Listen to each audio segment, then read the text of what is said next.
Good morning, good afternoon, or good evening from wherever you may be listening, whatever time it may be. My name is Ryan Dooley, and welcome to Let's Talk Reds.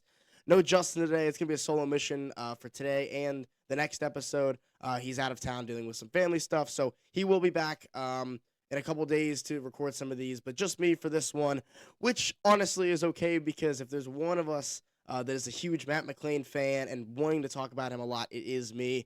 Before we get started, comment down below about some of the other episodes if you kind of like this content that we're doing an episode every day about each player. Also, like and subscribe. Let us know what you'd like to see us do as we kind of move into the season. Um, there's a lot of stuff to talk about baseball wise, but we're gonna stick here with Matt McLain. Obviously, Team USA won last night when I'm recording this. What a game! Anyway, we'll move past that. We're gonna talk about Matt McLain and what his season preview and predictions are for this upcoming season. It was a bumpy season last year. Let's just be honest and be right up front with that. Matt McLain was not a good baseball player last year. Honestly, a little bit of a liability in this lineup. A 220 average, a 300 on base percentage, a 643 OPS for OPS plus at 74. Really bad. Not in the Matt McLain that we saw his rookie year that came out and put up over 3.5 WAR in just 89 games. Like this was a guy that we looked at as he is going to be the cornerstone second baseman for this team for years to come. Obviously, misses all of 2024 with a shoulder injury, and as we kind of saw with Corbin Carroll, maybe it takes 2 years to really come back from that. We saw him come back from a shoulder injury and not look like himself at all the next year. I'm hoping that's what it is with Matt McLain because if you've been following along with spring training, he has absolutely torn the cover off the ball. He has been the best hitter in spring training, no doubt about it. Um, Hitting over 500, 5 homers, driving the ball all sides of the field. It's been what we've wanted to see from Matt McLain, and it's what I'm really, really hoping to see kind of as we move into this season. Some of the projections, not great, honestly. As I've looked at Fangraphs, I'm gonna be honest. The what I'm looking at on here is not what I'm expecting out of Matt McLain. I am expecting him to bounce back to that 2023 Matt McLain, or maybe even take a step up. I know it's just spring training, and I've probably got my hopes up higher than they should be, but really, really big fan of Matt McLain. I wish Justin was here because I know me and him see a little bit differently on this, but I honestly pencil him in to be a big part of this lineup. And I really hope that he is. I hope we see him maybe move back into that two hole if a guy like Noel V. Marte is struggling a little bit, where you can put McLain, you can rely on him because last year it felt like you couldn't. You saw Gavin Lux play a lot more than you probably wanted to. You saw Santiago Espinal play much more than I know me and Justin wanted to. If he was here, he would stand on that all day. He was not a fan of how much Santiago Espinal played, but you kind of had to because Matt McLain was such a liability out there. It was bad. Like it straight up, no way around it. He was not good last year. I mean, you look at his baseball savant page, it's one of the worst I've seen. Negative 16 batting run value. That's fourth percentile in the entire league. Struck out almost 30% of the time, almost a 30% whiff rate, chasing pitches, couldn't barrel balls up. His bat speed was way down. Like, it's all blue. And then if you go and you look back at 2023, it's the opposite. Like, he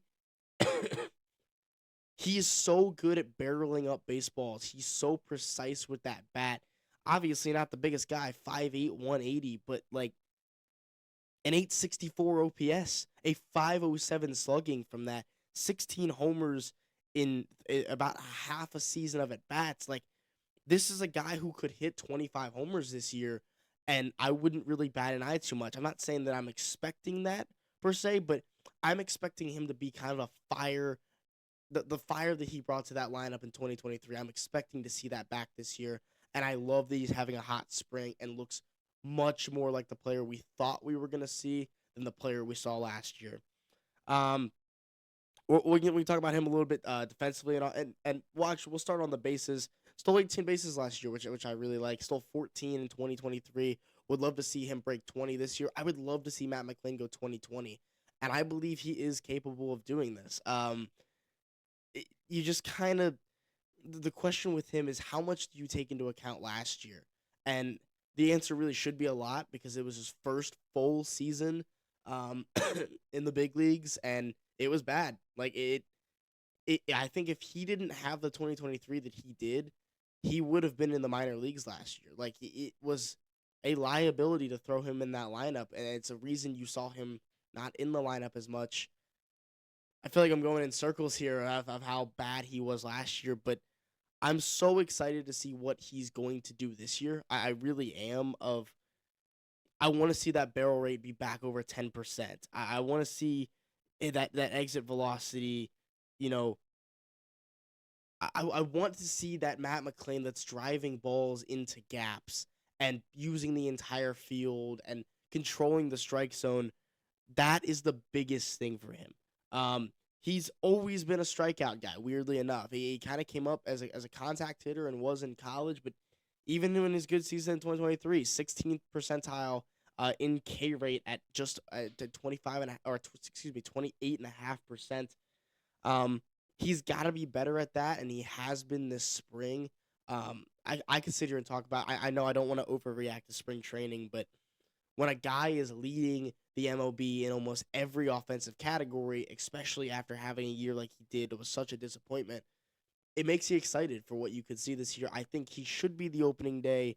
I think he will be the opening day second baseman. I think he should be, and I think he should probably hold that position the entire year. I mean, he hit 290 in 2023. I could see him up in the 275, 280 range, like hitting 20 homers, stealing 20 bases, and he's very good defensively. Like he's not. I think maybe he seems a little better at times because we had Jonathan India there for a couple years, and that was just a tough watch sometimes. As much as I love Jonathan India, not very good defensively, especially range wise, really not good. But two OAA coming up in the kind of that short season in 2023 and four OAA last year, the sprint speed was still there. Like it seemed like Matt McLain last year was the same player that he was in 2023, except for the bat. Anything involved with that shoulder, it seemed like was off, and that's what I think for me leaves me hopeful that he will be back to the Matt McLain we saw in 2023 this year because I believe it's still there. I believe that shoulder had another year to heal.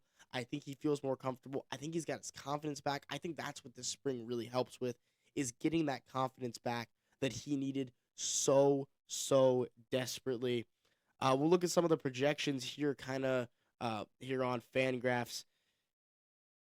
Not great, honestly. I mean, it looks like everyone kind of has him striking out about 27, 28% of the time, hitting about 230 with a slugging kind of just under 400.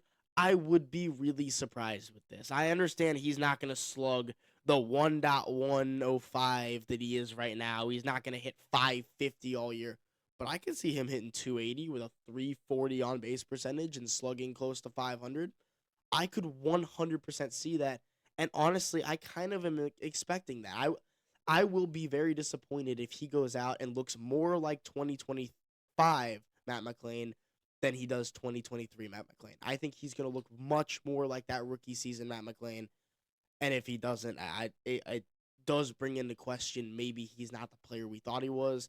And it opens up things for maybe like a Sal Stewart playing second base or Spencer Steer going back to second after he played second base in the minors before we acquired him from the Twins. Um, I wish I could hear some of Justin's opinions on this because I know he's got some stuff on Matt McLain. He's not as big. I want to throw out there. I am such a huge fan of Matt McLain. That I'm really hoping he bounces back in the way that I hope he does. We'll look at some of the predictions here. I don't think there's too much more to talk about with Matt McLain. It's gonna be a little bit of a shorter episode, this one and the next one, just because it's just me. You're only gonna hear one opinion of the two. I might ask Justin a little bit about this one. I believe the other one's Andrew Abbott that'll also be out soon, where I might ask him a little bit about some of the stuff with that. But yeah, we'll look at the number here. Projected 19 homers. I think it's a really good line. I'm probably not going to touch that one too much because I seem to go homers for a lot of guys. I'm gonna look down here. I'm gonna look at WAR, and it's set right now on Fangraphs. He's projected to have 2.4 WAR this year. Now went over that in 2023 in the half season last year, only 1.4 WAR. But as I've kind of mentioned, I think he's going to be really good. I could see him being an all star. I could very well see him putting up over 4 WAR this year. So I am gonna hammer the over on that 2.4 WAR, and that will be my prediction. I believe now I've gone over on everyone. I really wish I would have gone under on Hunter Green now on innings because I kept saying in that one that I think we're not going to see him until July, and Justin kind of talked me out of it, kind of talked me into we may see him earlier. The recent reports coming out, we're not going to see Hunter Green until probably July, maybe even after the All Star break in July. Wish I would have taken the under on innings there, but I'm not going to get all of these right. This is one I do very much believe though that I will get right. I think he is easily going to be at least a 1 WAR better player this year than he was last year. And I will even take him to finish with 4 or more WAR this year. Don't think there's too much else to discuss here with Matt McLain. If there's anything I missed that you want me to talk about, let me know down in the comments. Again, like and subscribe. You see the socials on the screen here. You've got mine, you've got the TikTok, and you've got the Instagram for just this channel in general. But yeah, if you enjoyed this video, make sure to click the playlist. There's one that has all of the player previews and predictions this year. But yeah, that's all I have today. So if you enjoyed this video, let us know, and we will see you next time here on Let's Talk Reds. Thank you guys for watching this episode of Let's Talk Reds. If you enjoyed it, make sure to hit like and subscribe down below. Also, leave a comment letting us know what you think we missed or points you would like to see us make in a future episode. If you enjoyed this video and you want to see more just like it, click on one of the videos on your screen right now, and let's go Reds.